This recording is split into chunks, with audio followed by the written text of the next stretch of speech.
Bonjour mes chers collègues. Je remercie Georges de me remplacer étant retenu à Saint-Barthélemy, mais je repars aujourd'hui vers Paris pour cette séquence sur la révision du cadre financier de l'Union européenne. Donc, sans plus attendre, je vais laisser la parole à Georges et je suivrai avec attention les débats. Merci. M. Andrieux, bonjour, et votre collaboratrice. Donc, on va débuter cette réunion. Donc, je suis co-rapporteur avec Olivier de cette séquence de travaux. Donc, on a quelques auditions. Vous êtes le deuxième. On en a pas mal au mois de janvier. Pour tout vous dire, notre objectif, parce que l'année 2025 est particulière au niveau national et au niveau budgétaire, mais l'année 2026 le sera peut-être encore plus, puisqu'il y a des élections municipales. Effectivement, il y a un renouvellement du Sénat en septembre. Donc, en tout cas, on a prévu, c'est le programme, de conclure une partie de notre rapport dès le mois de février. Donc, on est tenu dans le temps. Alors, dans le cadre de la préparation du rapport sur les enjeux pour les Outre-mer du prochain cadre financier pluriannuel, donc 2028-2034, nous recevons ce matin donc M. Jacques Andrieux, directeur de l'Office du développement de l'économie agricole d'Outre-mer. Alors, le sigle ODA-DOM, on en a beaucoup des sigles dans notre pays. Donc, il est accompagné de Mme Maëja Durogène, c'est bien ça, chargée de mission à l'Observatoire de l'économie agricole d'Outre-mer. Ils sont notamment chargés du suivi du programme POSEI, on en parlera peut-être beaucoup, et des évolutions envisagées dans le cadre financier pluriannuel de l'Union européenne, sujets qui sont au corps de nos travaux, comme je l'ai dit tout à l'heure. Je rappelle que l'ODA-HOME a 3 missions principales: payer les aides européennes POSEI et les aides nationales. Le lien avec l'objet de notre étude est évident. Être un lieu de concertation entre les différentes administrations avec les filières et les professionnels, et mener un travail d'étude et d'observation sur divers sujets au service des administrations et des filières ultramarines. Ces missions sont menées avec les services déconcentrés d'outre-mer, à savoir les directions de l'alimentation, de l'agriculture et de la forêt, la DAF. Les activités de l'ODA-HOME sont donc nombreuses et se mènent à Bruxelles, à Paris et dans les territoires. Monsieur le directeur, vous êtes à la tête de l'ODA-HOME depuis 2019. Quel bilan dressez-vous de ces 6 années passées à la tête d'une institution qui est l'outil principal des aides européennes au secteur agricole ultramarin? Au regard de ce bilan, quelle évolution vous paraissent souhaitables? Faut-il maintenir la priorité aux aides couplées, qui est une spécificité ultramarine? Nos inquiétudes se portent vers le nouveau cadre financier 2028-2034. Partagez-vous nos préoccupations quant à l'avenir du POSEI? Une vraie question. Faut-il notamment laisser plus de marge de manœuvre aux États membres? Nous avons entendu le 13 novembre le représentant de l'Eurodom, M. Benoît Lambrière, avec nos collègues de la Commission des affaires européennes, car nous faisons un travail en commun. Que pensez-vous de la proposition d'Eurodom de doubler le budget de POSEI? Y a-t-il une demande précise de certains territoires comme la Guyane et Mayotte en faveur d'une nouvelle répartition des aides européennes? Voilà quelques-unes de nos interrogations que nous développerons après votre préliminaire. Monsieur le directeur, vous avez la parole. C'est comme ça, merci. Bien. Merci beaucoup. Merci de cette invitation et merci surtout de l'implication qu'elle démontre sur l'avenir de l'agricole des Outre-mer et la manière dont le Sénat entend s'y impliquer. Je pense que vous avez un programme de travail ambitieux, d'arriver en février à des conclusions, mais en même temps, il est sans doute extrêmement judicieux dans la mesure où la négociation sur le cadre financier européen débute. Les propositions de la Commission datent du mois de juin. Les réunions débutent à Bruxelles. Et dans ce cadre-là, je pense que ça va être un des éléments forts de toute l'année 2026, que ces débats-là qui auront lieu à Bruxelles. Et donc le fait qu'il y ait une orientation que donne le Sénat dans ce débat-là en début d'année, puis c'est quelque chose qui puisse être dûment pris en compte et qui puisse justement influer, et ce sera important. 2 mots effectivement sur l'ODEADOM. Vous avez bien résumé les missions que l'on essaie de remplir avec nos équipes. Peut-être 2 mots là-dessus quand même pour clarifier, y compris dans le débat aujourd'hui, c'est qu'on est un établissement public sous tutelle, un opérateur, on parle beaucoup des opérateurs en ce moment, donc au service vraiment de la politique agricole du gouvernement. Au service également des filières agricoles des Outre-mer. C'est un peu l'esprit des offices agricoles qui a toujours valu, ce qui amène à avoir une gouvernance qui est une gouvernance où on a clairement des tutelles administratives d'État, et une gouvernance qui nous amène à avoir des professionnels qui sont largement majoritaires dans notre conseil d'administration. On a un président qui est un agriculteur de la Réunion, et on a tous les représentants des collectivités, des filières qui sont également présents. Et c'est ce que vous soulignez dans notre 2e mission, qui est la mission de concertation. Et d'ailleurs, sur ce sujet-là du cadre financier européen, il y a eu un débat, notre dernier conseil d'administration qui datait de fin novembre, où l'ensemble des administrateurs ont tenu à s'exprimer et exprimer leurs interrogations, leurs inquiétudes. On va y revenir un peu là-dessus, sur les nouvelles propositions qui sont sur la table.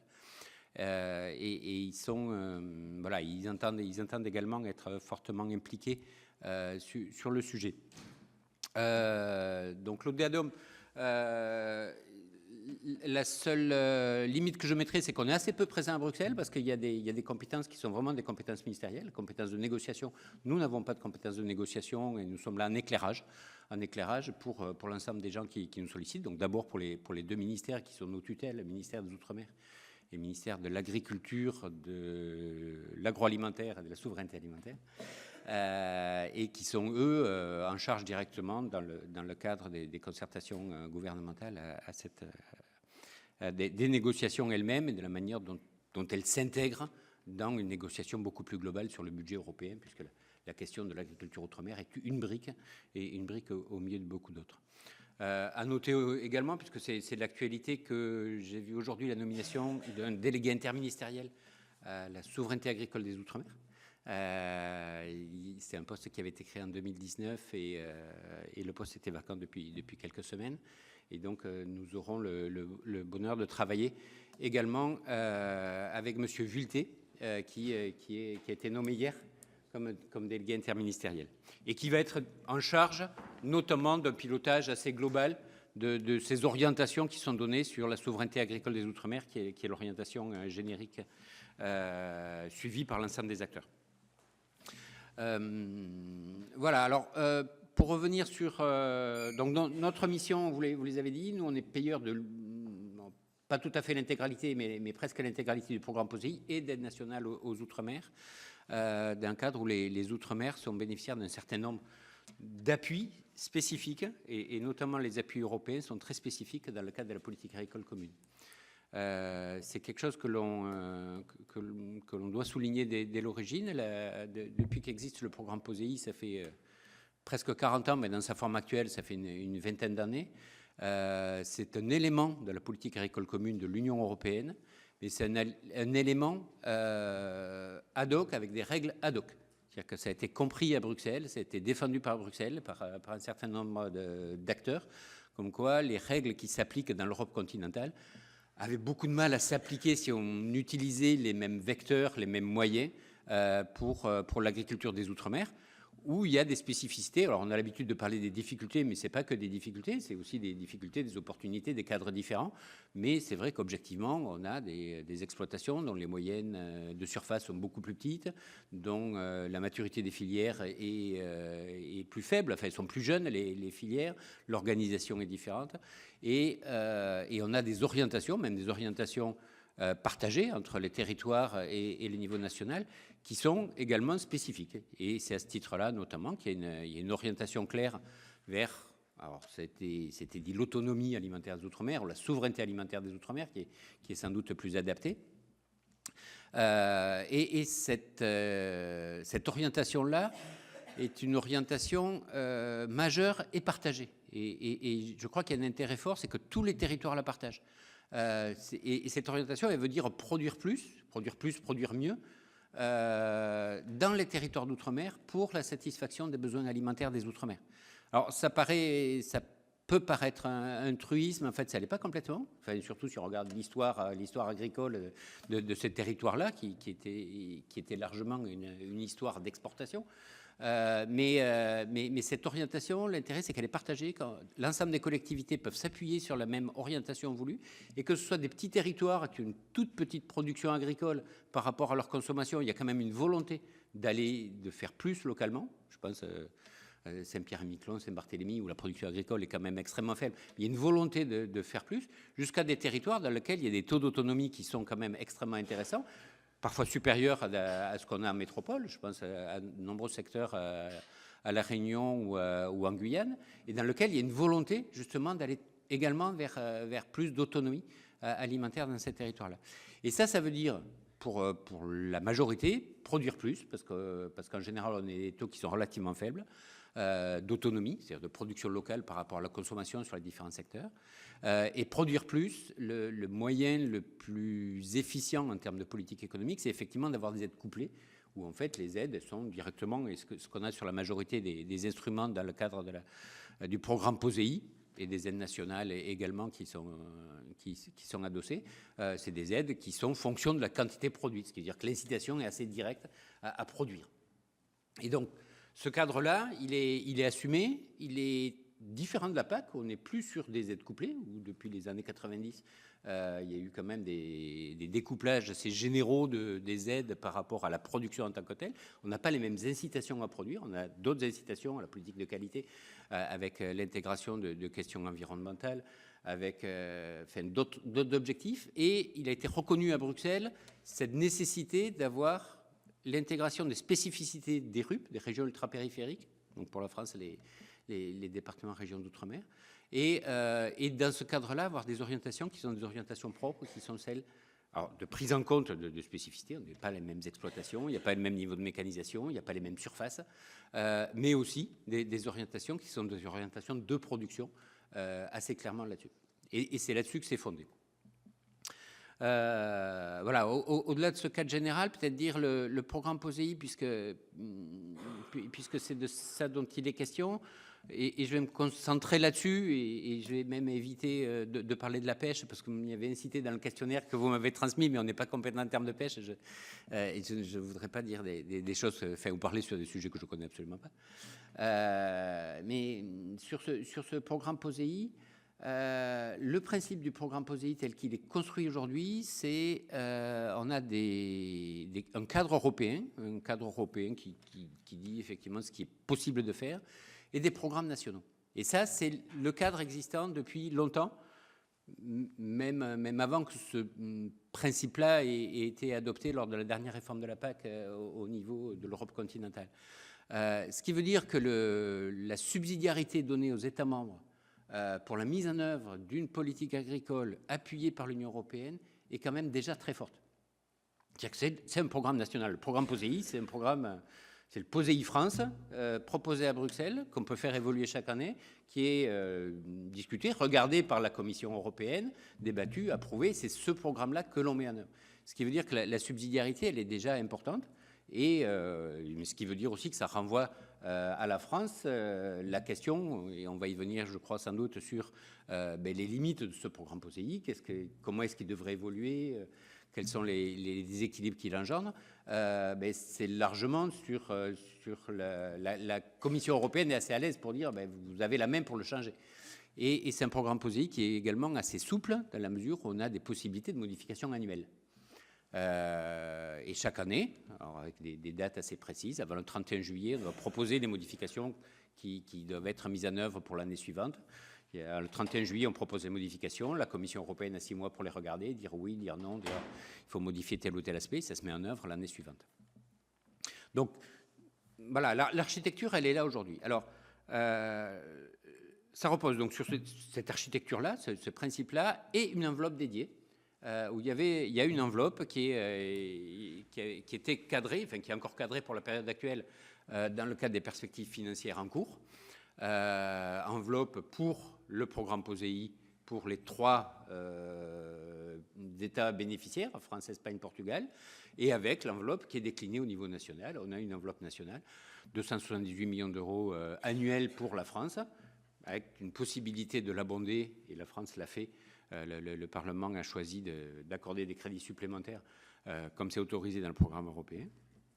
Et cette enveloppe-là est garantie sur un programme. Lors de la précédente réforme de la PAC, la Commission européenne avait proposé une diminution et la France, avec l'Espagne et le Portugal, se sont fortement opposés et on a maintenu l'enveloppe financière qui était dévolue à ce programme-là. C'était l'élément de négociation principal. Mais à l'époque, il n'y avait pas un changement majeur. Là, ce qui se passe avec le cadre financier européen proposé par la Commission européenne, c'est un changement assez fondamental dans l'architecture, dans la lecture, dans la prise en compte. C'est-à-dire que, alors c'est tout le cadre financier que vous regarderez dans sa globalité, je pense, et sur lequel vous avez les auditions qui vous permettront de vous éclairer là-dessus. On a un cadre financier qui rebat à peu près toutes les cartes, qui donne des perspectives financières avec des augmentations de budget, mais au final des politiques nationales qui sont calibrées différemment. Une orientation claire vers plus de subsidiarité donnée par la Commission européenne là-dessus. Et pour la politique agricole commune, des changements de règles assez forts sur les équilibres, ce que font les États membres, les enveloppes, la manière dont c'est garanti, pas garanti dans l'avenir. Et là-dessus, le programme POSEI est directement interpellé, ce qui explique aussi beaucoup des inquiétudes, des interpellations qu'il y a de la part des filières, ce qui explique qu'ils sont beaucoup mobilisés. Et c'était la réunion à Bruxelles qu'a organisé Eurodome au début du mois de novembre, là, dans lequel un certain nombre d'entre vous étaient également, parce qu'il n'y a plus de cadre financier garanti pour le programme POSEI en tant que tel. Il est compris dans une enveloppe qui est une enveloppe beaucoup plus globale, dans laquelle la Commission dit ben, ce sera à vous à faire les choix sur qu'est-ce que vous voulez consacrer au programme POSEI. Subsidiarité, c'est sans doute plus de subsidiarité. Comme je le dis, on en avait déjà beaucoup. Donc, subsidiarité, c'est vous, États membres, qui choisirez la manière dont vous voulez l'organiser, dont vous choisirez les mesures que vous voudrez mettre en place dans ce cadre-là. Et on aura une globalisation des aides dans un nouveau cadre. On pourrait y rentrer un peu, les programmes de partenariat nationaux et régionaux qui sont mis là-dedans. Là-dessus, il y a et quelque chose qui interroge, c'est la place dans ce cadre-là du programme POSEI au sein de la politique agricole commune. C'est-à-dire qu'auparavant, c'était assez clair, il y avait la politique agricole commune, au sein de la politique agricole commune, un programme POSEI, avec des mesures dérogatoires, clairement, on est différents, les mesures étaient différentes de celles qui s'appliquent dans les RUP de celles qui s'appliquent en Europe continentale. Aujourd'hui, on a une PAC qui est un peu éclatée entre une partie dont les crédits sont garantis, pas garantis, et un programme POSEI qui est à côté et qui est intégré dans des programmes nationaux et régionaux. Et donc là, effectivement, ça interpelle. Alors, les textes actuels, alors, ils sont sans doute appelés à évoluer. On n'est qu'au début de la négociation. Et ce dont on peut parler, c'est uniquement les propositions de la Commission. Ce qui a un début de négociation, c'est certainement pas ce qu'il y aura à la fin. Mais effectivement, ça interpelle sur justement l'intégration. Le fait que, est-ce que c'est la même PAC, pas la même PAC, complètement dérogatoire, à part. Et là-dessus, la ligne qui a été portée par la Commission, c'est un cadre qui est très subsidiaire, en disant c'est vous qui choisirez, État membre par État membre. Vous avez la possibilité, les mesures ne sont pas... Alors on pourrait y revenir en détail, a priori, ils ne sont pas supprimés. Les dispositions qui sont actuellement autorisées dans le programme POSEI continuent à être proposées pour le nouveau cadre, mais c'est vous qui choisirez à la fois les montants financiers et les dispositions que vous voudrez avoir. Il y a quand même des petits changements, notamment en termes de cofinancement obligatoire, alors qu'aujourd'hui, c'est du financement 100% européen, alors que dans la proposition de la Commission européenne, il y a un cofinancement obligatoire par les États membres de ces dispositions-là. Ce qui veut dire aussi qu'à l'heure où la négociation débute, Sans doute, il y a de l'inquiétude, mais de l'inquiétude parce que c'est un changement. Donc, moi, je ne veux pas m'exprimer en termes c'est bien, c'est pas bien. Je laisse aux négociateurs le soin de se positionner là-dessus. Mais souligner le fait qu'il y a effectivement beaucoup de changements, que ce changement, effectivement, ça interpelle parce que ça inquiète et c'est un saut dans plus d'inconnus que ce qu'on avait jusqu'à maintenant. En tout cas, on avait un programme POSEI qui, depuis qu'il existait, était relativement stable avec des règles connues. Là, il y a quand même plus d'éléments qui sont ouverts. Maintenant, s'il y a un message que je passe en général et qu'on a passé dans le cadre du conseil d'administration, et je crois que les gens sont convaincus, c'est qu'il y a plusieurs phases. C'est qu'il y a la phase de négociation européenne et avec des sujets qui sont des sujets posés et légitimes et qui sont en négociation. C'est la question du budget, la question de garantie de budget. Il y en a un, il n'y en a pas. On le voit, on ne le voit pas. Il y a la question de l'architecture. C'est articulé avec la PAC. Comment ça s'articule avec la PAC? Par contre, la question qui n'est pas posée aujourd'hui et qui n'est pas un sujet sur lequel ce ne sera pas le sujet de négociation, c'est la manière dont en France on l'appliquera. Il y a également des questions, et dans les bilans qu'on peut tirer du programme POSEI actuel, il y a des questions sur les compétences des différents niveaux, les responsabilités de l'État, de l'État central, de l'État territorial, des collectivités, dans la mise en œuvre des aides en général et du POSEI ou de la PAC.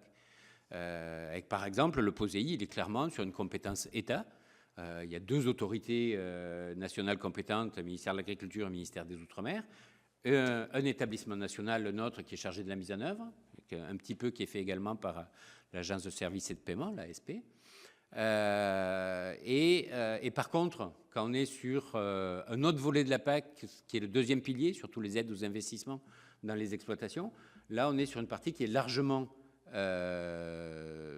dévolue aux collectivités. Et là, c'est les collectivités de Martinique, de Guadeloupe, de Guyane, de la Réunion, qui ont la main et qui sont autorités compétentes pour choisir qu'est-ce qu'on fait dans le cadre des aides du FEADER, donc le deuxième pilier de la politique agricole commune, pour l'agriculture. Donc ce choix est posé comme ça aujourd'hui. Qu'il y ait des gens qui veuillent changer, on le sait, on l'entend. Qu'il y ait des limites avec ces éléments-là, on l'entend. Enfin, on l'entend parce que c'est un débat, effectivement. Et, il y a des collectivités qui l'expriment. Il y a des positionnements différents des collectivités, d'ailleurs, hein, sur ces questions-là. Mais le sujet n'est pas posé aujourd'hui sous cette forme-là à Bruxelles et ce n'est pas un sujet de négociation en tant que tel. La Commission, elle est déjà sur un cadre qui est très subsidiaire. C'est vous qui l'avez écrit, le POSEI France. Demain, c'est vous qui l'écrirez, le POSEI France.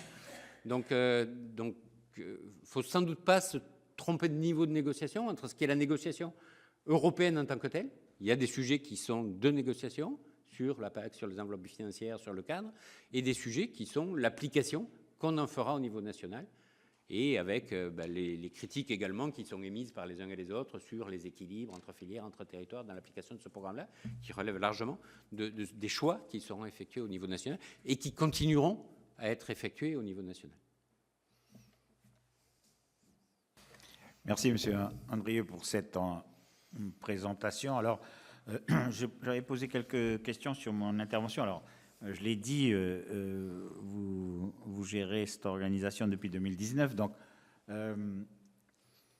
on parle, enfin, je crois qu'il y a deux thématiques dans ce qu'on va se dire. Il y a l'aspect financier, bien sûr, accompagnement, être sûr qu'il n'y aura pas de restrictions dans les prochains CFP. Mais il y a aussi, parce qu'on est tous très conservateurs en général, hein, je veux dire, donc quand il y a du changement dans les règles, ça nous inquiète. Donc je pense, enfin, en dehors de l'aspect budgétaire, sur lequel effectivement, alors je sais que l'Eurodom demande un doublement et financement du POSEI, donc ça, peut-être que mes collègues interviendront là-dessus, ils sont mieux à même de le faire. Je vais me concentrer plutôt sur la partie proposition nouvelle. Alors effectivement, ça nous responsabilise aussi de manière générale, et en particulier les départements d'outre-mer.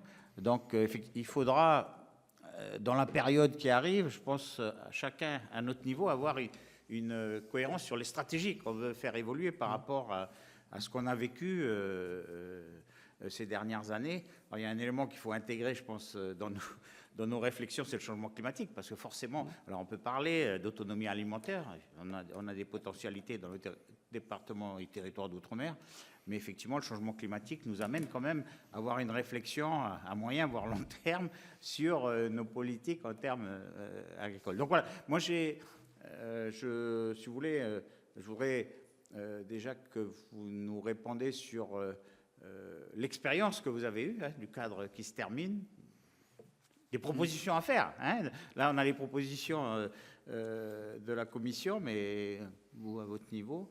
Et puis, quelle organisation il faudra adopter, parce que c'est ça qui est essentiel pour, effectivement, les uns et les autres, dans les départements et territoires d'outre-mer, qu'on ait une cohérence, qu'on s'y intéresse et qu'on ait une cohérence pour critiquer ou faire évoluer les propositions en termes d'organisation de la Commission européenne.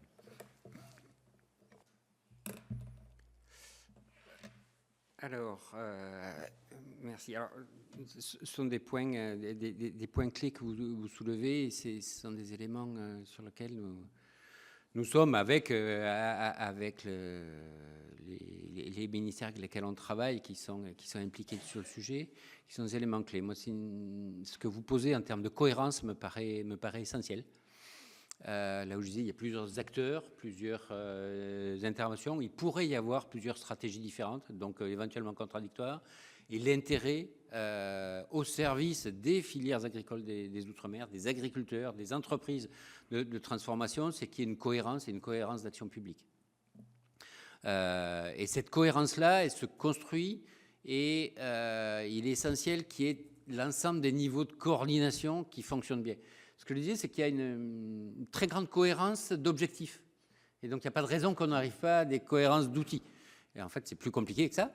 Parce qu'une fois qu'on dit qu'on est tous en faveur de la souveraineté alimentaire, voire de l'augmentation de production, voire d'augmenter la production pour l'alimentation locale, derrière, on voit bien qu'il y a des sujets qui sont un peu plus compliqués, sur la place des productions export par rapport aux productions locales, sur l'organisation économique. Est-ce qu'il faut s'appuyer exclusivement sur des organisations de producteurs ou est-ce qu'il faut ouvrir? Là, il y a un débat également.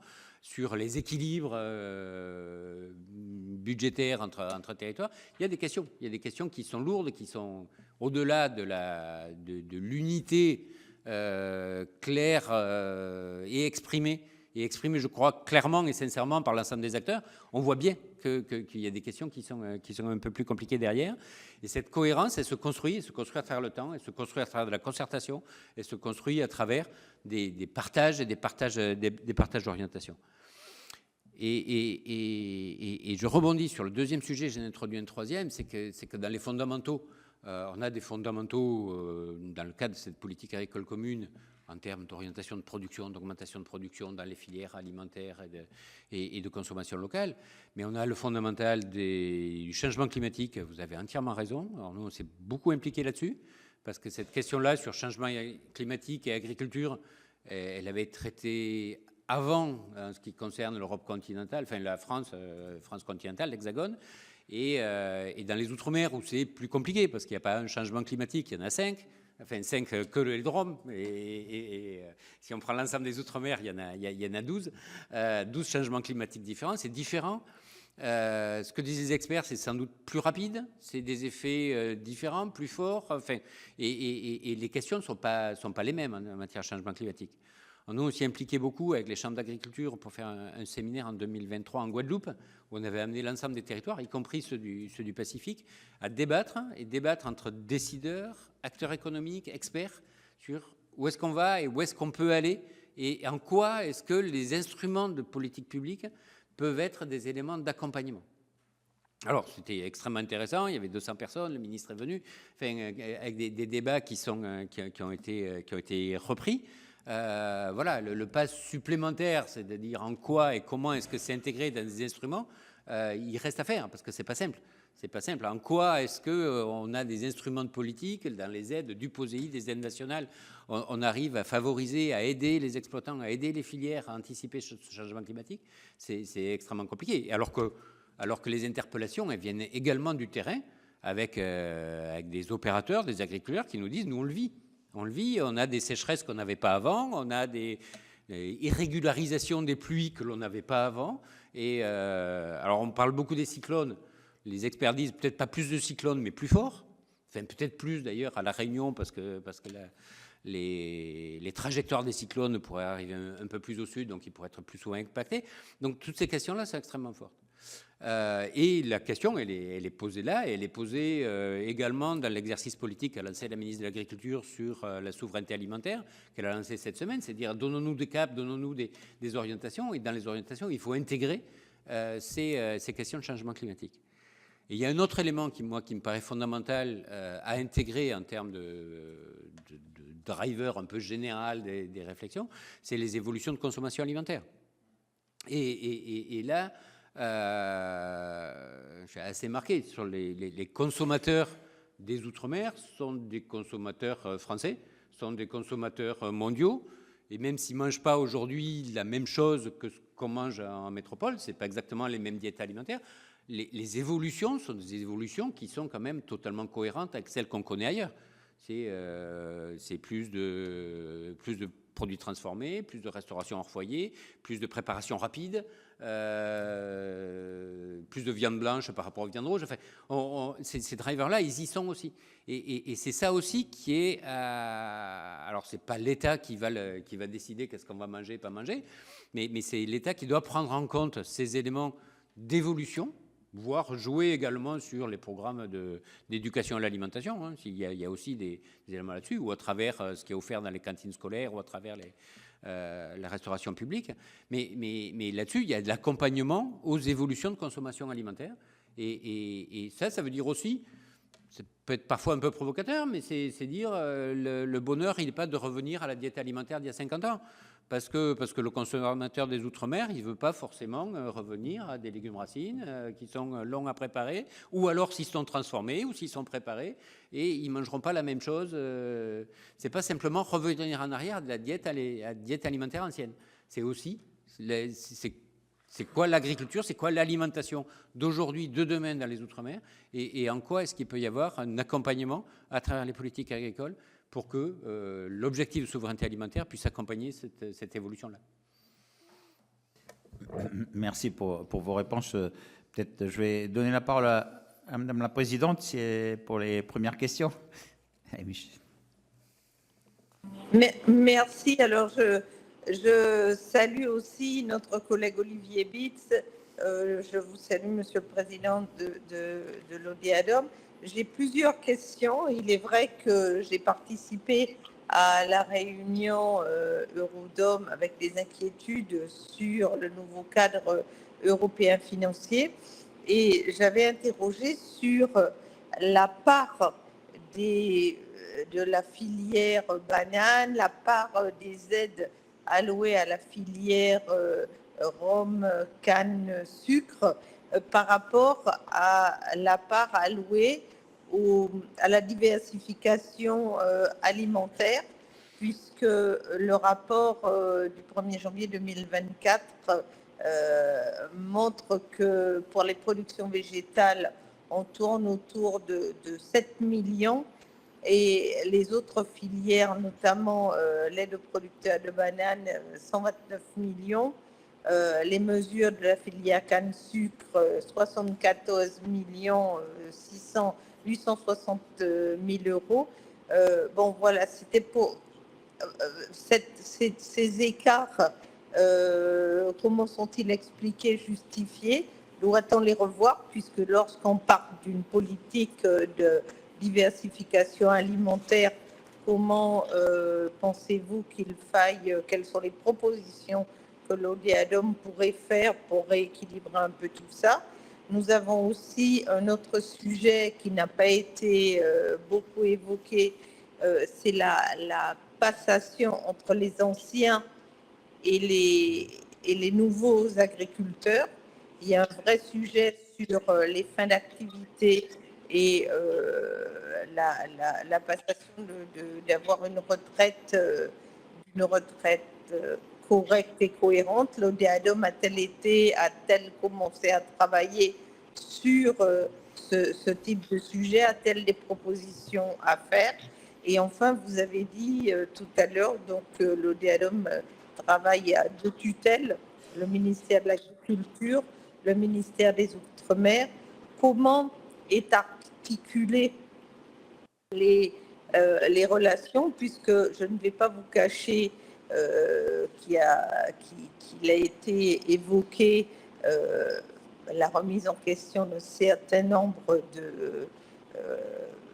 d'organismes dans le cadre des économies de fonctionnement, et de voir qu'est-ce que l'ODEADOM pourrait apporter comme contribution justement pour participer à ces économies. Voilà les 3 premières questions que je vous pose, et puis j'en aurai d'autres au fil des échanges.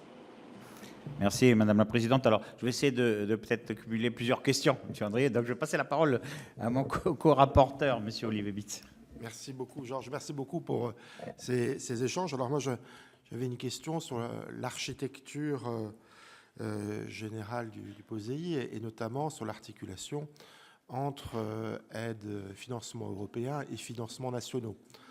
Parce que vous nous avez indiqué que jusqu'à présent, il y avait des financements nationaux possibles qui venaient en complément du soutien européen. J'aurais souhaité savoir combien ça représentait à peu près de manière annuelle en complément des crédits européens, et comment cette articulation va pouvoir se faire dans l'avenir. Est-ce que ce qui est aujourd'hui mis de manière volontaire par l'État français, enfin je reviendrai là-dessus, est-ce que ça suffirait, on va dire, pour venir en complément des aides européennes, ou est-ce que pour vous il est difficile de ne pas envisager une augmentation de la participation nationale en complément des aides européennes? Et quand je dis nationale, je voudrais juste avoir une précision. Est-ce qu'il est indifférent pour l'Europe, pour la Commission, que les aides émanent de l'État national ou des collectivités locales? Donc comment tout ça va pouvoir se traduire et grosso modo, donc, est-ce que ça ne va pas entraîner une nécessité pour la France, à travers soit l'État, soit les collectivités locales, effectivement, de rajouter au pot de manière plus conséquente dans le contexte budgétaire que nous savons déjà tous extrêmement contraint? Allez, on va vous laisser la parole pour ces premières questions. Un premier tour de questions. Alors, un premier élément, c'est que vous nous avez fait parvenir un questionnaire, et je vous en remercie, ça a permis de préparer cette audition. Il y a un certain nombre de questions, et on vous le renverra, et on vous le renverra également avec des éléments et des éléments chiffrés. Parmi nos tâches, et ce qu'on nous demande à nous au DEADOM, c'est également d'avoir un observatoire de l'économie agricole, observatoire des soutiens, et ce qu'on fournit, et j'espère avec la plus grande transparence, en tout cas on a tous espoir que ce soit utile à tous, et c'est notamment le travail de l'équipe qui est de l'observatoire là, c'est un état des lieux, une photographie la plus complète possible de soutien public à l'agriculture des Outre-mer. Et on a des chiffres, les chiffres 2024, 638 millions d'euros donnés à l'agriculture des Outre-mer, donc la part nationale, la part FEOGA, je vais y revenir un peu. Et d'autre part, quelque chose qui nous est demandé par Bruxelles, c'est le rapport annuel d'exécution du programme POSEI, qu'on établit chaque année. Et là, c'est un rapport assez complet, mais avec une synthèse qui est facilement lisible sur qu'est-ce qu'on a fait de l'argent cette année-là. Et en plus, on essaie d'avoir des retours un peu en arrière, les évolutions sur 5 ans, et comment tout ça évolue. Par nationale, par européenne, par territoire, par filière, et en mettant ça au regard des évolutions des filières, ce qui permet également d'avoir des lectures un peu d'évaluation, en disant mais on a mis beaucoup d'argent sur tel ou tel secteur, est-ce que ça s'est traduit par des augmentations de production ou éviter des baisses? Donc on arrive à avoir ces éléments-là. Donc celui-là, je voulais fournir. Pour donner quelques chiffres clés, actuellement, crédit, programme POSEI, 2024, c'est les chiffres qu'on a donnés, 324 millions d'euros. La part européenne de 578 et un complément national. Donc 60 millions d'euros maximum qui sont donnés là-dedans. Donc sur les 638 globalement d'aide publique à l'agriculture des Outre-mer, au secteur agricole. Il y en a 324 qui sont dans le cadre du programme POSEI. Ensuite, on a les programmes de développement rural, donc le deuxième pilier de la PAC, là avec des cofinancements nationaux, 125 millions d'euros. Donc ça, c'est essentiellement de l'argent européen, mais avec des cofinancements nationaux. Et ensuite, des aides nationales, 182 millions d'euros qui sont donnés et qui sont essentiellement au secteur du sucre, puisqu'il a été négocié, notamment avec la sortie des quotas sucriers ou en faveur du secteur du rhum, 182 millions d'euros. À ça s'ajoute ce qu'on essaie de chiffrer, c'est un peu plus compliqué, des défiscalisations et des allègements de charges, que ce soit allègements de charges sociales ou défiscalisation, qui sont essentiellement sur le secteur du rhum d'ailleurs, et qui représentent à peu près 200 millions de plus d'aides. Donc, on est sur des chiffres qui sont transparents, ils sont publiés, hein, en plus ils sont mis à la disposition de tous, 638 millions d'euros d'aides publiques et 200 millions. Ce qui permet également d'avoir des lectures dans cette vision un peu générale d'outre-mer qui bénéficierait de beaucoup d'argent public, d'avoir des lectures un peu comparées. On fait tout un travail de mise en comparaison en articulant ça avec les services statistiques du ministère qui montrent que ça n'a rien de déconnecter des aides publiques à l'agriculture continentale, où on a globalement 15 milliards. Quand on fait les aides par exploitation ou les aides par emploi dans les Outre-mer, on est dans les mêmes cadres, voire un peu inférieur dans les Outre-mer par rapport à ce qu'on a en métropole. Donc ça permet de casser un peu cette image-là d'Outre-mer qui serait sous subvention publique de manière beaucoup plus conséquente que dans les autres secteurs. Alors par hectare, il y a plus dans les Outre-mer, c'est toutes petites exploitations, il y a une surface agricole qui est plus faible, mais quand on est par exploitation ou par emploi, on est dans le même cadre, voire un peu inférieur. Demain, comment ça se passera ? Comme je dis, il y a plus d'ouverture, plus de marge de manœuvre. Donc, quand on dit qu'il y a un bloc général qui est donné pour les programmes nationaux et régionaux, il reviendra à la France de décider combien elle souhaitera mettre dans ce bloc national qui comprendra des politiques de cohésion, du FEDER, enfin des choses qui sont aujourd'hui payées par le FEDER, qu'est-ce qu'elle mettra sur l'agriculture. Donc c'est la France qui choisira là-dessus. Ce qui changera, c'est l'obligation de cofinancement. Toujours si on reste sur la proposition actuelle de la Commission, elle va bouger, mais si on restait là-dessus, et qui donnerait une obligation de cofinancement probablement de 15% pour les Outre-mer, puisqu'ils sont dans la première case, puisqu'il y a 3 taux de cofinancement qui sont actuellement proposés. Alors, on y est, mais avec des règles différentes. C'est-à-dire qu'aujourd'hui, on a un programme POSEI dont la partie européenne est payée à 100% par l'Union européenne, donc 278 millions d'euros, et dans lequel il y a un programme national. Et on a un complément national à ce programme POSEI, donc autorisé naturellement par Bruxelles, de 60 millions d'euros, où la France a fait le choix en 2009, qu'elle a mis en place, de le mettre que sur les productions diversifiées, c'est-à-dire hors banane et canne, pour être clair. Elle a choisi de dire, bon, il y a 278 millions d'euros pour l'ensemble des filières, dont une grande partie, que disait Madame Jacques, hein, qui est historiquement dû à la banane et à la canne à sucre. Et la France a fait le choix en 2009 de dire je rajoute des crédits nationaux, je demande l'autorisation. Ils n'étaient pas 60 au début, ils sont montés progressivement. En 2024, le Parlement a accepté une augmentation pour arriver à 60 millions d'euros aujourd'hui, qui sont destinés exclusivement aux productions diversifiées, fruits et légumes, élevage, en fait, pour être clair. Demain, 15% de cofinancement amène des choses un petit peu différentes. C'est-à-dire que le financement national financera l'ensemble des mesures. On aura 15% sur tout. Donc la marge de choix nationale sera un petit peu différente, sera articulée différemment. Maintenant, comme je disais, c'est la France qui choisira le programme national également qu'elle mettra en œuvre à ce moment-là et les équilibres territoriaux, les équilibres par filière qu'elle choisira. Mais ça, on peut se dire que globalement, en grande masse, on va s'y retrouver, voire 15% de 300 millions. On pourrait être dans les mêmes eaux. En fait, la mécanique risque d'être assez différente. Et c'est pour ça que la mécanique est également importante. Simplement, tout n'est pas... voilà, il y a cette phase de ce que permettront les textes européens quand ils auront été négociés. Et il y a la phase de choix nationaux qui seront à faire sur cette base-là. Et les négociations ne sont pas les mêmes, même si les gens sont tentés d'anticiper la phase suivante en disant alors il faut que le texte le permette, permettre d'avoir ces choix-là, mais ce n'est pas maintenant dans la négociation qu'on va choisir est-ce qu'on donne des responsabilités en plus à la collectivité ou le montant national. Et puis le Parlement aura de toute façon la main sur le budget, et le budget national qui sera alloué, soit pour le cofinancement, soit pour des compléments nationaux, soit pour des aides nationales à tel ou tel secteur, s'il le souhaite.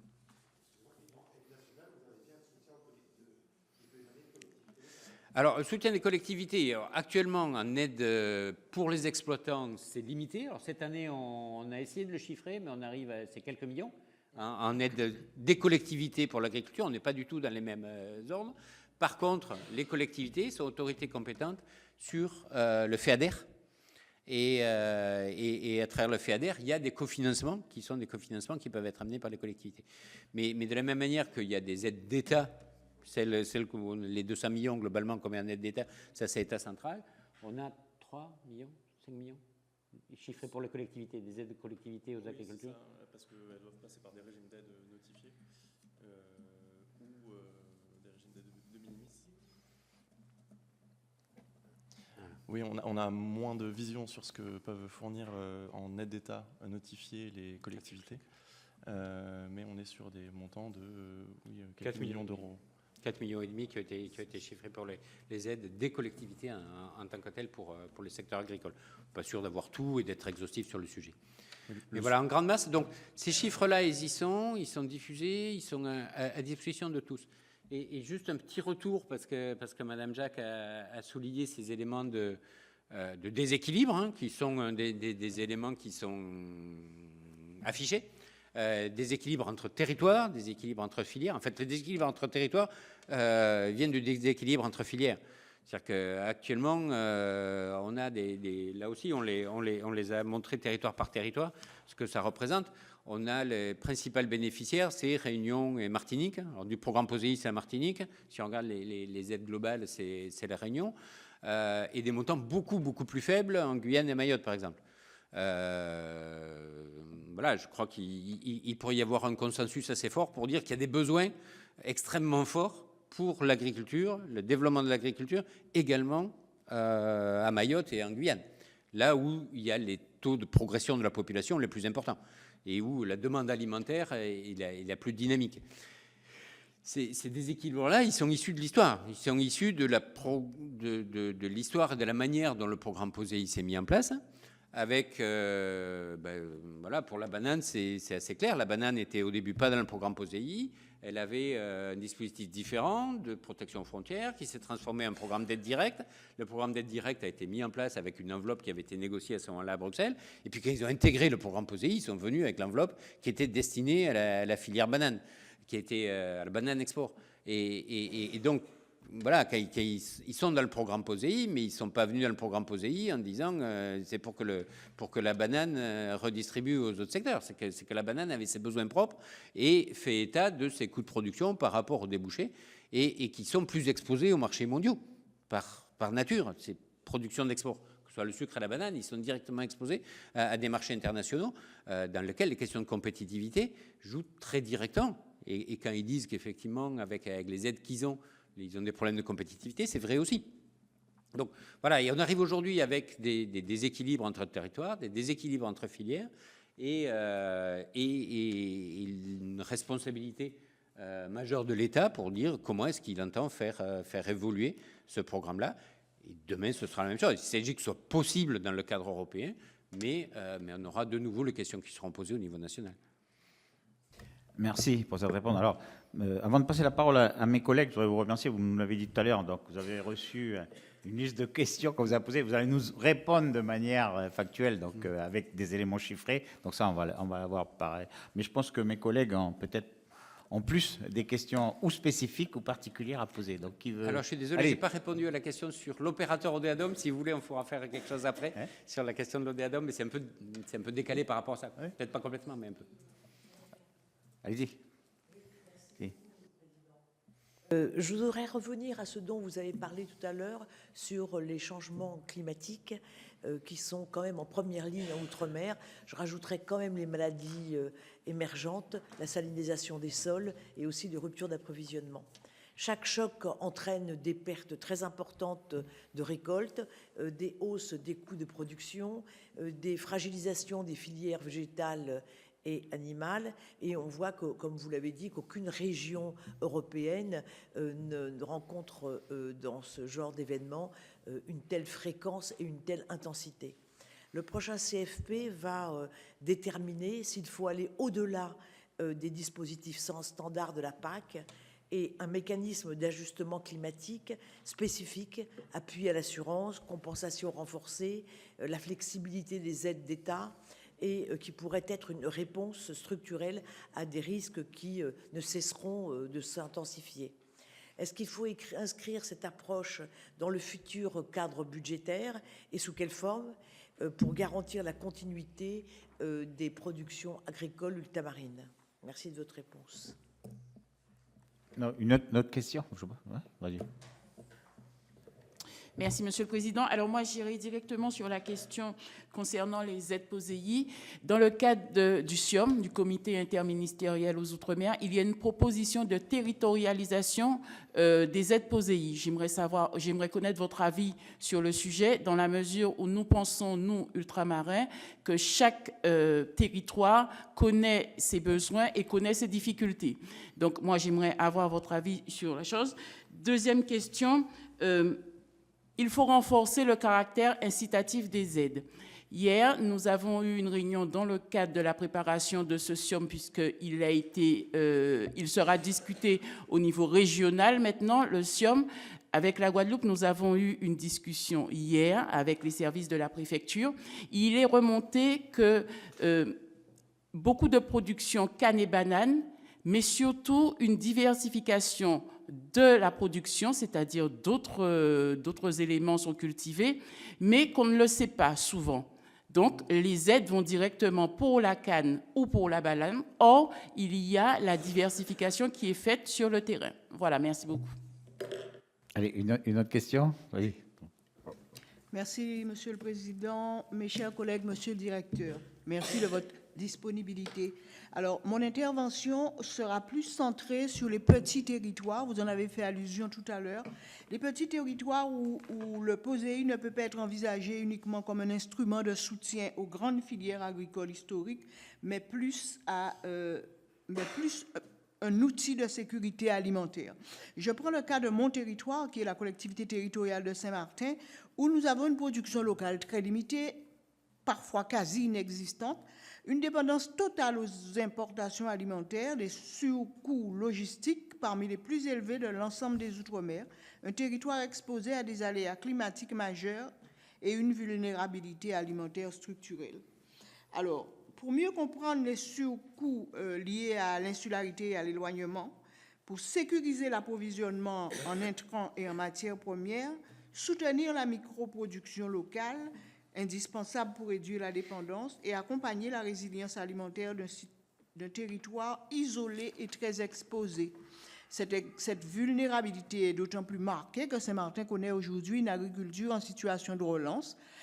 Après plusieurs décennies de contraction, le territoire ne compte plus que 36 exploitations agricoles, soit une diminution de 20% en 10 ans, et une surface agricole utile réduite à 6% du territoire. Les exploitations sont de très petite taille, largement familiales et souvent engagées dans des circuits courts. Elles se heurtent à de multiples contraintes, accès difficile au foncier, manque d'eau pour l'irrigation, faible transmission des savoir-faire, isolement et coûts d'approvisionnement élevés, fragilité des infrastructures nécessaires au développement agricole. Pourtant, une dynamique réelle existe. Le plan territorial de l'agriculture durable arrêté en 2021 fixe une stratégie claire de redéploiement de production locale adaptée aux réalités de l'île. Le diagnostic foncier a été lancé avec la SAFER. Un pactage fiscal agricole est désormais en place. Des projets innovants émergent, comme l'aquaponie, et des outils d'accompagnement ont été renforcés via la CCISM et l'État. Le programme GreenUp soutient la modernisation des exploitations, la gestion des ressources et le développement des circuits courts. La FEADER finance la rénovation d'infrastructures essentielles, notamment l'abattoir de Grand Case, dont la remise aux normes est indispensable au maintien d'une activité d'élevage locale. Tous ces éléments montrent qu'il existe à Saint-Martin une volonté de reconstruire une agriculture adaptée, innovante, durable, mais aussi extrêmement fragile. C'est précisément pourquoi le POSEI doit tenir compte de la réalité de ces territoires à faible production, mais à très forte vulnérabilité alimentaire. Dès lors, Monsieur le Directeur, nous souhaiterions vous entendre sur un point central. Comment l'ODA-DOM entend-il défendre dans les discussions européennes la situation des territoires comme Saint-Martin, où l'enjeu n'est pas la performance agricole, mais la sécurité alimentaire? Et surtout, quelle adaptation du futur POSEI pourrait permettre de soutenir la microproduction locale, d'alléger les surcoûts et de renforcer la résilience d'un territoire aussi exposé que Saint-Martin? Voilà. Nous ne demandons pas un modèle calqué sur les régions agricoles puissantes. On demande que l'Europe prenne en compte les contraintes spécifiques et les fragilités structurelles. Monsieur le Directeur, votre éclairage sera essentiel pour nous assurer que le futur cadre financier ne laissera pas de côté les territoires les plus vulnérables. Merci. Donc voilà, trois interventions. Je vais vous laisser répondre et puis on verra pour compléter ça par la suite. 3 questions, je vais peut-être commencer par là. Je vais prendre dans l'ordre. En ce qui concerne le changement climatique, je suis personnellement totalement convaincu que c'est un des sujets totalement majeurs, majeurs pour l'ensemble de la société, de l'économie française, mais majeur avec une entrée spécifique et spécifique forte pour les Outre-mer qui sont en première ligne. Et ça, c'est réel. Et je trouve que c'est important ce qui a été mentionné sur des spécificités et des volets qui sont en général moins abordés. C'est-à-dire que quand on a parlé, puis on l'a vu même à notre séminaire, quand on parle avec des géographes, quand on parle avec des climatologues, voilà, les questions de trait de côte, d'augmentation du niveau de la mer sont des choses qu'ils maîtrisent, qu'ils voient, alors sur lesquelles les Outre-mer sont en première ligne. Mais il y a aussi des questions qui sont des questions plus d'origine biologique, les maladies, les ravageurs, qui ne sont pas en général les sujets des géographes ou des climatologues, qui sont les sujets des agronomes. Et ces sujets-là sont des sujets qui sont sans doute au moins aussi importants quant aux évolutions. Et donc ça suppose d'avoir cette lecture propre, agricole. Et qu'est-ce que ça veut dire que le changement climatique pour l'agriculture ? La montée du niveau de la mer, si on regarde sur une carte simplement, qu'est-ce que ça va prendre comme zone agricole ? C'est pas beaucoup, en général, elles ne sont pas directement là. Par contre, on a de la salinisation des nappes. Et là, on a un sujet majeur parce qu'il y a beaucoup d'endroits dans lesquels on ne pourra plus irriguer. Par contre, on a des activités qui actuellement sont des activités portuaires qui vont sans doute se déplacer. Elles se déplaceront où ? Dans des zones agricoles, parce que c'est celles qui sont en bas. Et donc, voilà, cette question du changement climatique, elle est majeure, elle est complexe, et il faut la prendre dans toutes ses dimensions. Je me rappelle de débats qu'on a eus, par exemple, avec les personnes de Polynésie. C'était intéressant en disant, bon, les gens en général, ils font une carte, ils disent si ça monte 2 mètres, on est noyé, on n'est pas noyé. C'est beaucoup plus compliqué que ça. Il y a beaucoup de terres dans lesquelles le sol, c'est aussi des sols dans lesquels il y a des mouvements de coraux, de sable qui fait que si ça monte 2 mètres, il y a des changements également dans la topographie, que des digues, on sait faire des digues, mais la question c'est la salinisation. Enfin, et ils y ont travaillé. Et ces éléments-là sont à capitaliser, à partager, parce qu'il y a des éléments de solution, il y a des éléments de difficultés qui ne sont pas tous identifiés, il y a les cadres biologiques et la question des ravageurs qui en général est sous-estimée ou pas entièrement pris en compte dans la lecture globale. Et autant, il y a des questions qui sont lourdes et qui sont assez spectaculaires. C'est le déplacement du village de Miquelon qui va aller sur une colline alors qu'actuellement il est en bord de mer. C'est un sujet. Et puis on a une zone agricole à Miquelon qui est en zone inondable. Et donc, qu'est-ce que ça va donner ? Mais au-delà de ça, on a aussi des nouveaux insectes, de nouvelles maladies, des changements de régime de pluie. On a des questions d'adaptation. La canne a besoin d'une régularité dans les précipitations au cours de sa croissance. Et a priori, la quantité d'eau, elle sera là, mais elle sera plus irrégulière. Donc, ça pose des vraies questions sur la possibilité d'avoir de la canne. Donc, ces questions-là sont complexes. Et arriver à les intégrer dans des accompagnements d'agriculteurs, c'est quelque chose qui nécessite un effort d'ensemble. Alors, les chambres d'agriculture sont très impliquées là-dessus. Et on travaille beaucoup avec Chambres d'agriculture France et les chambres d'agriculture au plus près du terrain.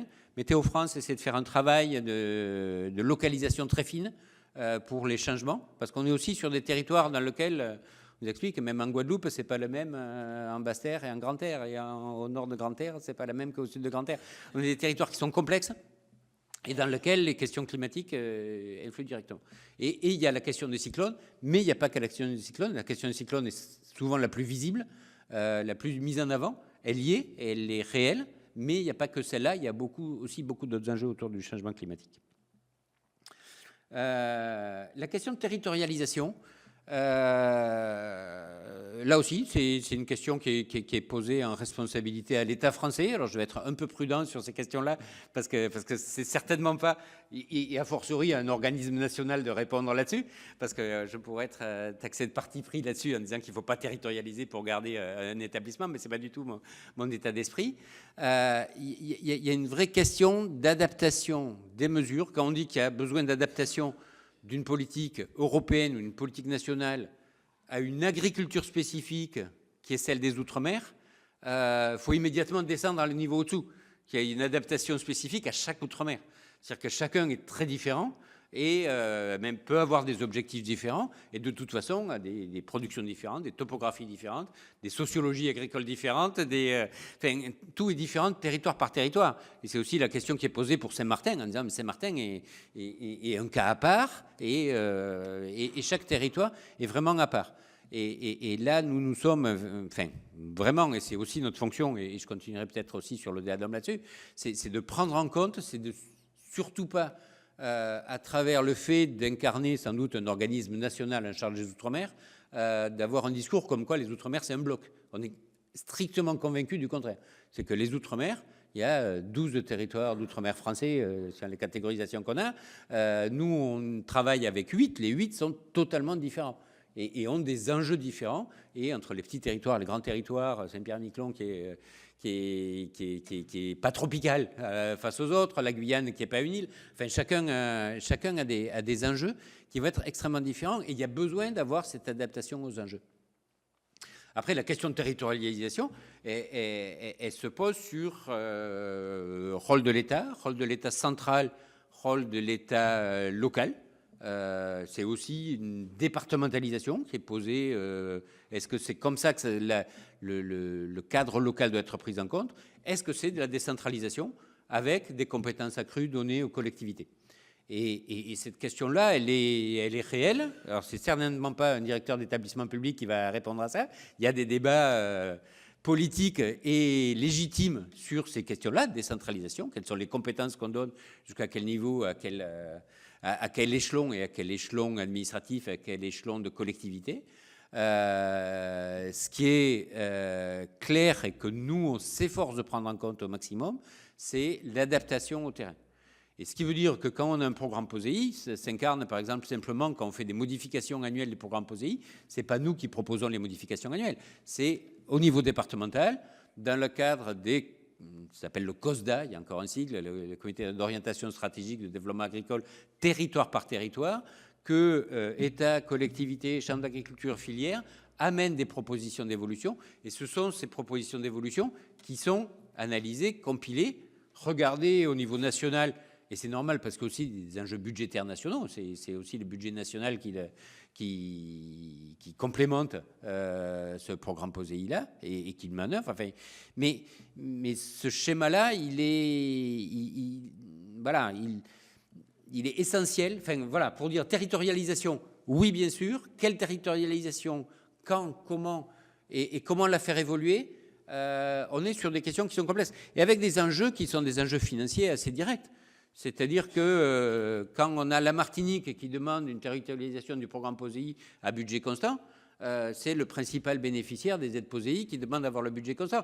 C'est évident que Mayotte et la Guyane le demandent peut-être aussi, mais certainement pas à budget constant, pour rester avec des niveaux d'aide POSEI qui sont beaucoup plus faibles. Alors on peut se dire que la solution, c'est qu'il faut augmenter tout le monde au niveau du meilleur, mais voilà, vous êtes aussi en charge de finances publiques et vous regardez le budget de la France. Donc ces questions-là, elles sont pas faciles, elles n'ont pas des réponses immédiates. Il ne revient pas à l'ODEADOM de les amener là-dessus. Il nous revient de vous éclairer, d'être en transparence sur qui obtient quoi, comment, qui donne les aides nationales, régionales, quels sont les possibles dans le cadre du programme POSEI. et de manière à ce que l'ensemble des décideurs soient en mesure de faire les choix adéquats.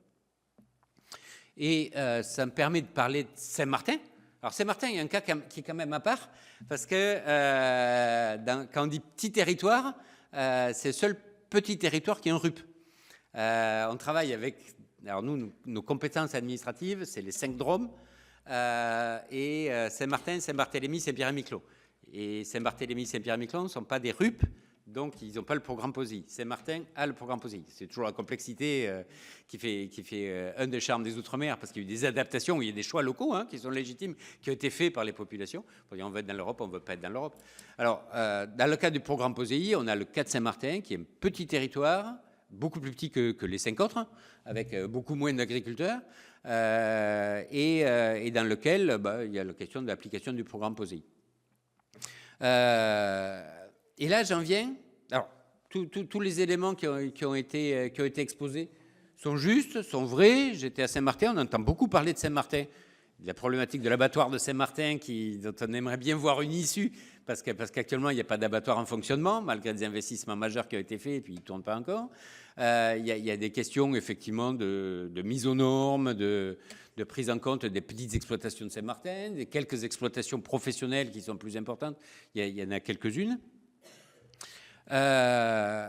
Saint-Martin, Saint-Barthélemy un peu moins, mais Saint-Pierre-Miquelon, on leur voit au conseil d'administration de l'Odéadom. Je parle parce qu'on a un administrateur qui est très actif dans le conseil d'administration aussi, mais on a également une place qui est faite, enfin, qui vont participer au service de l'État. Il y a un représentant des filières. À Saint-Pierre-et-Miquelon, on a un représentant de la Chambre d'agriculture qui peut être là. On a le préfet qui peut être là.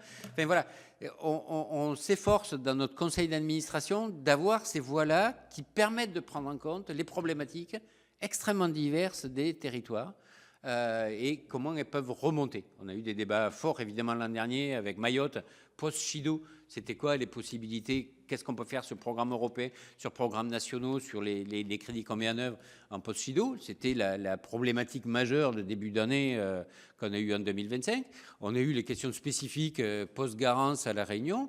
Voilà, enfin, on a les questions qui se posent au fur et à mesure, territoire par territoire et de manière particulière. Et ça me permet de revenir également là-dessus, sur la question de l'office, puisque c'est Mme Jacques qui l'avait posée. Elle est peut-être plus en ligne. Sur la question des opérateurs de l'État. Je dois rencontrer également Mme Jacques là-dessus. Là également, je vais peut-être être un peu prudent, mais avoir quelques messages un peu clairs. C'est-à-dire que ce n'est pas à l'opérateur de l'État que nous représentons, établissement public sous tutelle de 2 ministères, de dire quelle doit être l'architecture administrative nationale. C'est-à-dire que le gouvernement a la responsabilité de dire on a une architecture administrative avec des compétences de tel ou tel ministère, avec des opérateurs qui font telle ou telle tâche, et ça peut changer. Et ça peut changer, et l'État est entièrement légitime pour dire ça fonctionne comme ça, mais j'ai des orientations politiques différentes, et j'ai un choix d'intégration plus d'une politique ultramarine ou plus d'une politique agricole. Enfin, et cette architecture-là, qu'elle soit vivante et qu'elle bouge, c'est légitime. Après, ce qu'on dit également là-dedans, c'est qu'il y a des besoins, alors besoin de professionnalisme dans la mise en œuvre des programmes POSEI. Et enfin, jusque-là, alors je défends mes équipes, parce que c'est les équipes qui le font, c'est qu'on n'a jamais été pris en défaut. C'est-à-dire qu'il y a un professionnalisme qui existe actuellement dans la mise en œuvre de l'ensemble des mesures, que ce soit en délai de paiement, en correction, et c'était reconnu par l'ensemble des rapports récents là-dessus, d'être avec des coûts contenus là-dedans. Et là aussi, je crois qu'on répond largement. Ce qui amène à dire que s'il y avait un changement, c'est sans doute pas des économies budgétaires qui sont à attendre. Mais au-delà de ça, c'est la question de concertation, la question d'expertise. C'était la question de concertation, c'est que si actuellement nous assurons cette fonction-là, à défaut de tout autre, c'est-à-dire qu'il n'y a qu'au conseil d'administration de l'Odéadom que l'on a des débats agricoles avec les collectivités, avec les filières, avec les chambres d'agriculture, avec les ministères, avec les préfectures, où tout le monde est autour de la table pour débattre des orientations et des éléments qui sont en cours. Et où on a débattu fin novembre, justement, des CFP, du cadre financier pluriannuel, où on a débattu du cadre de souveraineté alimentaire future. Enfin, voilà. Et on pourrait imaginer d'autres schémas. Et là, je serais très, très prudent. Il y en a peut-être qui marcheront mieux et qui marcheraient mieux ailleurs. On a la cellule d'expertise de l'ODEADOM qui est entièrement consacrée à des expertises, des études et des établissements de bilan spécifiques pour les Outre-mer. Ça peut s'imaginer ailleurs, ça peut fonctionner peut-être ailleurs. Le seul objectif que je donnerais là-dedans, c'est que ça marche mieux. Si on change, c'est pour que ce soit mieux dans un deuxième temps. Voilà, et c'est les seuls éléments qu'on pose sur le sujet. À côté de ça, nous, on a lu les conclusions qu'avait fait la commission d'enquête du Sénat au mois de juin sur le sujet. On a participé aux travaux du gouvernement, ça s'appelait la refondation de l'action publique, et puis le travail sur l'efficacité de l'État. On entend qu'il y a ces interrogations-là. Encore une fois, il y a une légitimité à les poser, et puis on appliquera les choix qui seront choisis par le gouvernement et la représentation nationale là-dessus. Merci. Est-il d'autres questions? Allez, une dernière question. Oui, merci Monsieur le Président, Monsieur le Directeur, merci beaucoup pour vos explications. Alors depuis tout à l'heure, j'entends parler beaucoup d'aide, de soutien financier, de caractère incitatif pour obtenir des aides.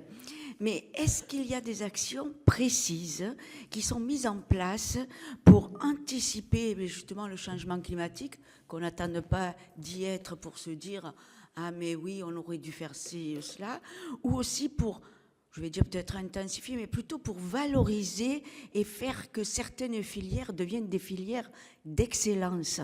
Est-ce qu'il y a des filières, on a parlé beaucoup de la banane, du sucre, mais par exemple, on sait très bien que c'est grâce aux Outre-mer que nous sommes le 2e territoire maritime au monde, donc avec la pêche, donc peut-être certains poissons qui pourraient être mis en valeur pour que les Outre-mer soient les meilleurs compétiteurs, parce qu'en fait, il a été parlé de compétitivité, mais si on est dans l'excellence, et je pense qu'il y a des filières en Outre-mer qui peuvent être des filières d'excellence, et est-ce qu'il y a des actions menées pour que ces filières, justement, ressortent pour être les meilleurs compétiteurs?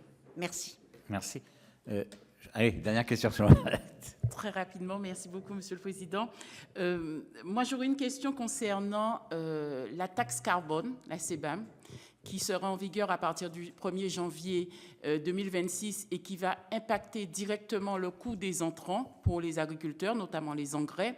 J'aimerais savoir votre position, comment une telle taxe peut être appliquée au RUP, dans la mesure où on connaît notre problème d'insularité par rapport à l'Hexagone. Donc, comment on peut accepter cela en sachant que vous dites que vous connaissez nos difficultés qui sont territorialisées. Chaque Outre-mer a sa difficulté. Comment avoir pu laisser passer une telle chose tout en sachant que vous aidez nos agriculteurs dans leurs difficultés? Deuxième question, s'agissant des aides POSEI et FEADER, j'aimerais savoir, alors je vais aller sur mon territoire personnellement que je connais, qu'est-ce qu'il manque? Manque-t-il des dossiers? Les dossiers ne sont-ils pas traités? Parce que moi, de ce que je sais, les agriculteurs font des demandes. Donc, soyez un peu plus clairs par rapport aux chiffres que vous avez. Je vous remercie. Merci. Monsieur Andrieux. Les filières d'excellence.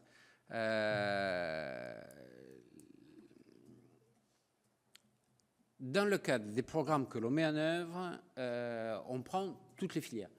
C'est-à-dire qu'on cite les grandes filières et en montant financier sont plus importants, mais on s'appuie sur strictement toutes les filières à travers les organisations locales, filière par filière. C'est-à-dire que c'est les interprofessions, mais même là où il n'y a pas d'interprofession, il y a des organisations de producteurs, et on s'efforce d'appuyer l'ensemble des initiatives. Alors, soit par des crédits nationaux et des petites aides ponctuelles, on fait une étude de marché, ça c'est sur les crédits nationaux du ministère des Outre-mer, soit de manière plus systémique, en faisant des aides à la filière cacao, à l'aide à la filière champignons et la manière dont ils peuvent entrer là-dessus. On peut être en appui sur toutes ces filières-là. Par contre, ce qu'il y a derrière, c'est une orientation publique assez claire, c'est un travail en faveur du collectif. C'est-à-dire que, et c'est un des éléments de débat qu'on a, c'est qu'on travaille avec des organisations de producteurs, avec des interprofessions, avec des coopératives, qui portent des orientations collectives d'évolution et dans lesquelles il y a les appuis. C'est pour ça que nos aides, elles sont systématiquement à travers les organisations de producteurs et autres. Au-delà de ça, chacun est libre de faire des propositions. Il y a des filières qui se passent d'ailleurs très bien d'aide. On ne parle pas que d'aide. Les filières œufs, elles participent à l'autonomie alimentaire. Et dans la majorité des territoires, ils n'ont pas d'appui et ça marche. Et ça marche et ils arrivent à produire des œufs et à des prix qui sont contenus pour le consommateur et ça marche aussi. Ce qui prouve aussi qu'on n'est pas que dans une logique en disant que c'est l'aide et l'appui public qui fait la vie des filières. Il y en a qui en ont besoin et on regarde les questions de coûts, qu'on peut avoir. Et la logique du programme POSEI, c'est une compensation des surcoûts liés à l'insularité, au fait d'être ultramarin par rapport au fait d'être continental. Donc, de ce côté-là, on a ces filières-là. Par contre, il y a un élément qui est également à prendre en compte, c'est une question de visibilité des Outre-mer. Alors moi je le vois très directement parce qu'on va avoir le salon de l'agriculture. Au salon de l'agriculture, on a une magnifique vitrine des Outre-mer, de l'agriculture des Outre-mer. Mais ce qu'on voit au salon de l'agriculture, c'est pas l'agriculture complète des Outre-mer, c'est les Outre-mer qui s'exportent. C'est le rhum, c'est la banane, on la voit clairement, c'est des fruits exotiques, c'est un peu de vanille, c'est du monoeil. Et moi, j'ai eu plusieurs fois le débat en disant c'est bien, les Outre-mer ont des produits magnifiques, des produits qui sont là. Ça fait partie des opportunités qu'ont les Outre-mer et il y a lieu de les aider. Maintenant, on voit pas les ignames, on voit pas la viande de porc, on voit pas la viande de poulet. Alors que quand on parle souveraineté alimentaire, c'est ça aussi. Et c'est peut-être ça d'abord. C'est arriver à fournir pour la population locale des productions variées à prix contenu pour nourrir la population locale. Donc il y a des filières d'excellence, mais il y a des filières d'excellence pour le marché local et il y a des filières d'excellence pour les marchés export. Et il y a cette question-là de lisibilité qui est pas si facile quand on regarde depuis Paris. Hier, j'ai entendu une magnifique citation, c'est que si pour Paris les Outre-mer sont loin, pour les Outre-mer c'est souvent Paris qui est loin, et que cette lecture qu'on peut avoir depuis Paris est souvent biaisée par rapport à cette réalité agricole. Et par contre, il y a des filières d'excellence, il y a des expériences extraordinaires vues dans d'ailleurs chaque Outre-mer sur des initiatives locales pour le marché local ou pour le marché intérieur. Je pense à la filière cacao qui se développe dans certains territoires, ils font des choses magnifiques. Mais au niveau local, il y a une filière champignons qu'on ne verra jamais à Paris, qui font du champignon de Paris dans des territoires. Ben, pourquoi pas? Et ça participe à la dynamique locale.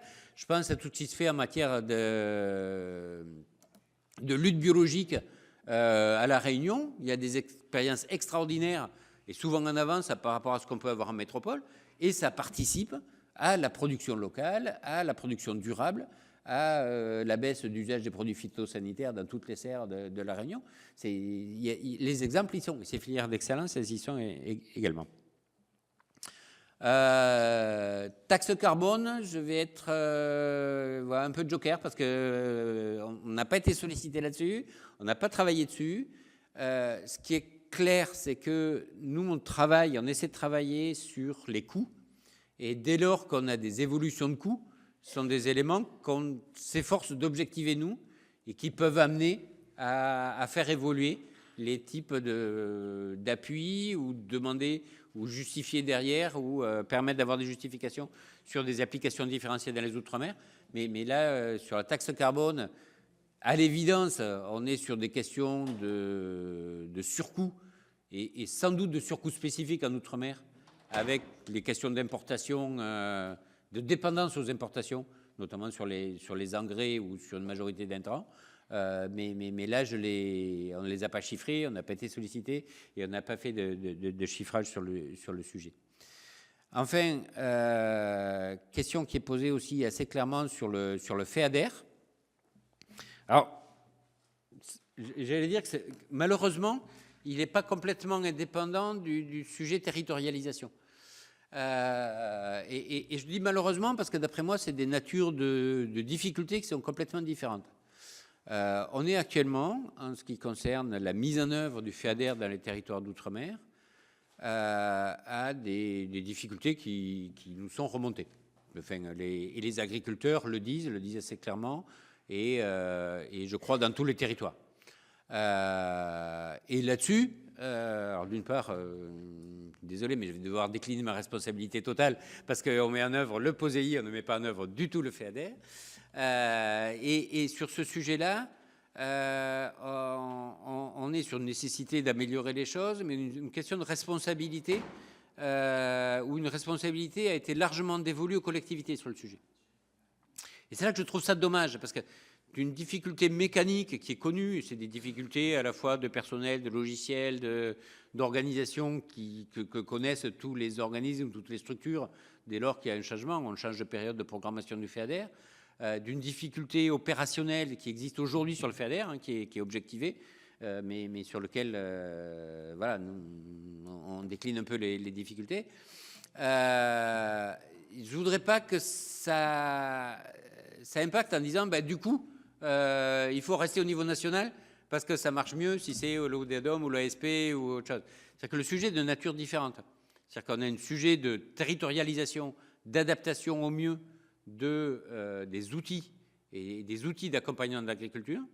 Outils, d'ailleurs, on parle beaucoup d'outils financiers, mais c'est aussi des outils normatifs, hein, c'est aussi la capacité à avoir des règles qui puissent s'appliquer de manière spécifique dans les outre-mer dû à leurs conditions, qui est une question différente de l'instrumentation actuelle de tel ou tel outil ou telle mesure. Donc là-dessus, je serais... voilà. Désolé si je tape un peu en touche, mais il y a une question de sujet sur lequel, voilà, quand on n'intervient pas dessus, on n'a pas toutes les clés pour répondre de manière optimale à vos questions. Merci beaucoup, M. Andrieux. On sait tous très bien que c'est un sujet, historiquement, hein, on parlait de la banane et de la canne, qui est sensible, hein, dans nos départements d'outre-mer. Donc, on va récupérer la réponse à nos questions et éventuellement, je pense qu'on a le temps, au mois de janvier, s'il le faut, hein, aborder ce sujet parce que effectivement, c'est au cœur, et le POSEI, c'est au cœur des discussions à venir. Moi, juste pour terminer d'une manière, je ne dis pas exotique, mais un petit peu, vous avez parlé des représentants au conseil d'administration que sont les départements d'outre-mer, plus les 3 saints, je les appelle les 3 saints. On verra, il y a une fédération des chambres d'agriculture du Pacifique qui s'organise. Là, je parle des PTOM, on n'est pas concerné par le POSEI, bien sûr, mais peut-être qu'éventuellement, je verrai avec eux, mais pourquoi pas avoir une voix non délibérative au conseil d'administration pour profiter, hein, des expériences techniques. Ça peut être intéressant aussi de partager ça. Je ne vous parle pas de Clipperton où il n'y a pas effectivement d'agriculture, mais bon, voilà. Voilà, je voulais terminer sur cette note un petit peu plus exotique. Oui, pardon, vous voulez dire quelque chose ? Oui, non, là-dessus, parce que dans les perspectives financières européennes, il y a quelque chose dont on n'a pas parlé, qui est quand même, alors c'est budgétairement un peu symbolique, mais pas complètement pour les territoires lointains, c'est qu'il y a un doublement proposé par la Commission pour les PTOM, européens. Sans doute pas indépendant du fait que dans les PTOM, il y a le Groenland, mais ça peut bénéficier également aux PTOM français qui sont là. Alors, on est sur des montants qui sont sans commune mesure. Mais c'est aussi un des éléments. C'est-à-dire que nous avons un champ de compétences qui est normé par notre décret d'organisation. On travaille pour les 5 DROM. On met en œuvre surtout le programme POSEI, quelques aides nationales, des aides à Saint-Pierre-et-Miquelon également. Et on ne travaille pas sur ceux du Pacifique. Bon, que cela change ou pas, je ne sais pas. Et ça reviendra au ministère de le dire.